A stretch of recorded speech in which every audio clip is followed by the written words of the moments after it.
Si ton ex a ce signe astro, tu n'oublieras jamais ça chez lui. Ce qui est inoubliable, clairement, chez chacun des signes astro, quand c'est votre ex, c'est parti, on commence tout de suite. Si ton ex est poisson, tu n'oublieras jamais à quel point cette personne est capable de se mettre à ta place dans n'importe quelle situation. Genre c'est vraiment l'ex qui te comprend, l'ex qui arrive à être empathique, et même quand il y a des disputes, arriver à se mettre à ta place, à comprendre ce que tu ressens sans que tu aies besoin de l'expliquer en fond, en comble, genre en mode...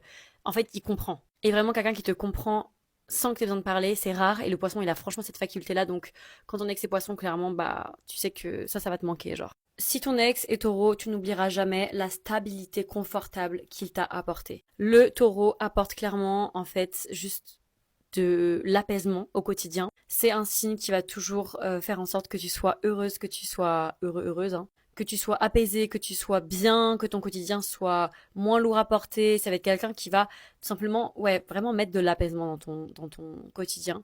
Et ça, clairement, tous les signes ne sont pas capables de faire ça.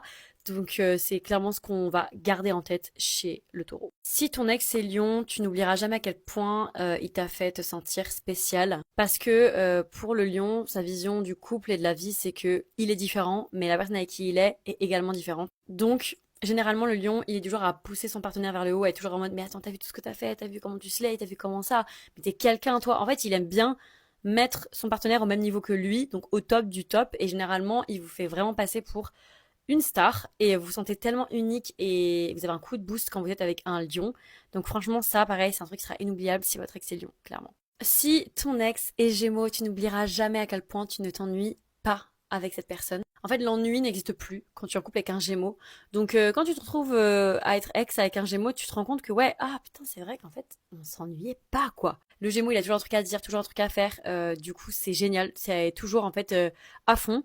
Mentalement, intellectuellement, c'est hyper stimulant. Et même dans les activités, tout ça, généralement, il y a jamais ce truc très plan-plan. Du coup, c'est vrai que l'ennui n'existe plus trop quand t'es en couple avec un Gémeaux et tu le redécouvres après et tu te rends compte à quel point le Gémeaux, ouais, clairement, il avait ce truc en plus au niveau de ça, quoi. L'entertainment, c'est un truc de fou. Si ton ex est Capricorne, tu n'oublieras jamais la sécurité qu'il t'apportait. En vrai, un Capricorne, il est rassurant, il est carré, il est droit, il sait où il va. En fait, t'arrives à t'imaginer un futur avec le Capricorne. C'est quelqu'un qui te rassure, qui te fait comprendre que t'as une place importante dans sa vie, et surtout qui met tout en place pour que le futur soit carré, soit clair. Tu te sens en sécurité, tu sais que si t'arrive une merde, il sera toujours là, en fait.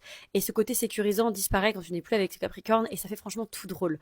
Donc pour le coup, ça c'est le meilleur atout du Capricorne, et je pense qu'on l'oublie vite quand on est tout le temps avec, alors qu'en fait c'est un truc de fou, et quand t'es plus avec, bah tu t'en rends compte. Si ton ex est Sagittaire, tu n'oublieras jamais à quel point la vie paraissait tellement facile. En fait, quand t'es avec un Sagittaire, c'est un peu comme si tu mettais tous tes ennuis sous le tapis, mais c'est quelqu'un qui va faire ressortir toujours le positif, le solaire, voilà, tout ce qui est beau, tout ce qui est bien, tout ce qui est drôle va grave ressortir dans une relation avec le Sagittaire. Ça va être compliqué évidemment en termes d'engagement, de sécurité, tout ça, mais à l'inverse, en fait, c'est un truc, c'est de l'aventure en fait, c'est toujours positif, c'est toujours la personne qui a toujours le bon mot pour te remotiver. Il va en fait toujours avoir ce truc-là qui va faire que, ok, vas-y, je me relève, j'y vais, j'avance, et ça va le faire. Et en vrai, quand t'as plus ça, bah ouais, le négatif peut un peu revenir dans ta vie, parce que c'est une chance de fou d'être en couple avec quelqu'un qui t'apporte toujours du positif au quotidien, quoi. Est-ce que vous voulez une partie 2?